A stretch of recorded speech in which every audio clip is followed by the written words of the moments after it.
Para kadang sinuba ing pakurmatan.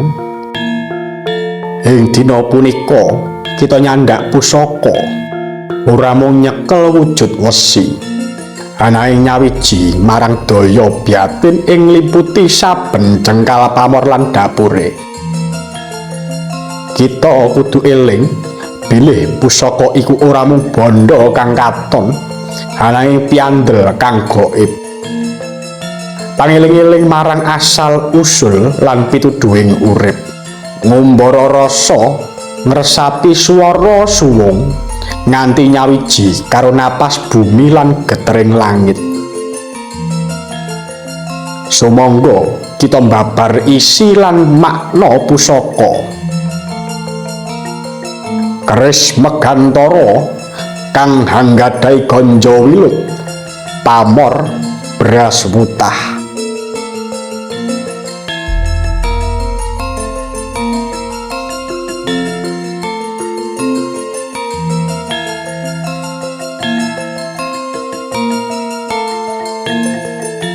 Dapur Megantara iku pralambang mega kang ngunduh cahya lintang.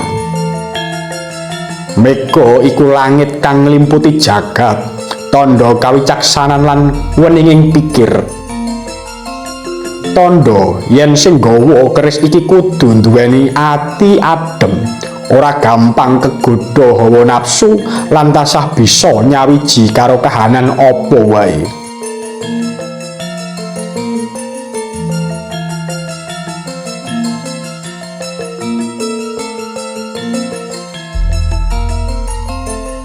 Dapure Megantara saka tembung mega utawa awan, lantara utawa padhang-padhanging lintang. Tegese sapa sing nggawa pusaka iku bakal dadi wong sing bisa nerangake pepeteng, dadi pepadhanging liyan, dadi pituduh ing wektu bingung lan peteng.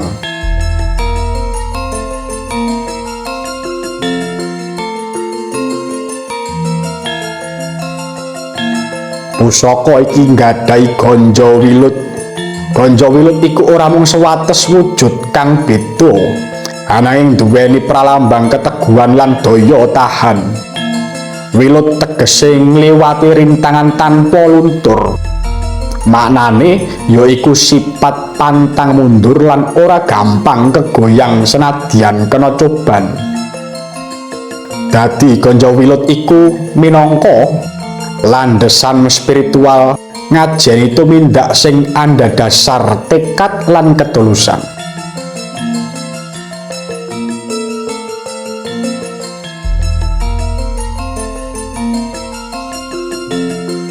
Pamore yaiku Braswutah, nyebar saka wilah nganti pucuk.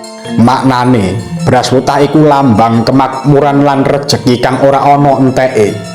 Tegese sing kagungan keris iki bakal gampang anggone golek sandang pangan, rejeki ora mung metu saka siji dalan, ananging saka arah ngendi wae.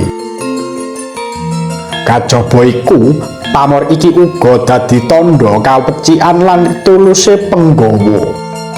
Wong sing migunani kanggo liyan, sing ora eman ilmu lan tulung. Tuwae pusaka iki ora mung kanggo pengayoman lahir, ananging luwih jero meneh kanggo pengayoman batin lan pituduhing urip. Sing duweni keris iki yen bisa ngresepi kanthi suci bakal duweni aura ketenangan, diparingi rejeki kang cukup lan tansah pinaringan pituduh nalika kudu njupuk keputusan gedhe. Keris iki uga maringi tuwah ketentreman omah tangga, ngilangi rasa panas ati, ngendhaleni hawa nafsu, lan nglantarake marang pangkat derajat kanthi cara kang becik lan lurus. Mula nalika nyandak pusaka Megantara, aja mung disawang saka keendahan pamor lan wesine, ananging dirasakake geter urip sing ana ing jerone. Amarga saben pusaka iku nduweni nyawa sing mung tanggap marang sing bisa ngurmati lan ngresepi kanthi tulus.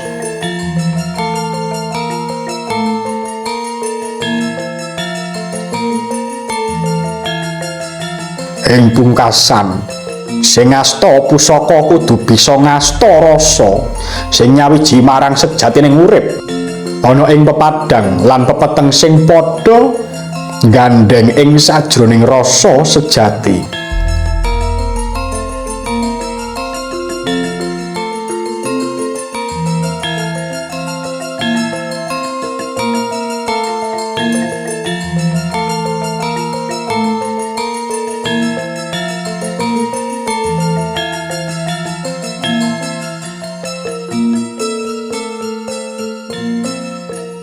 Nuwun, matur suwun.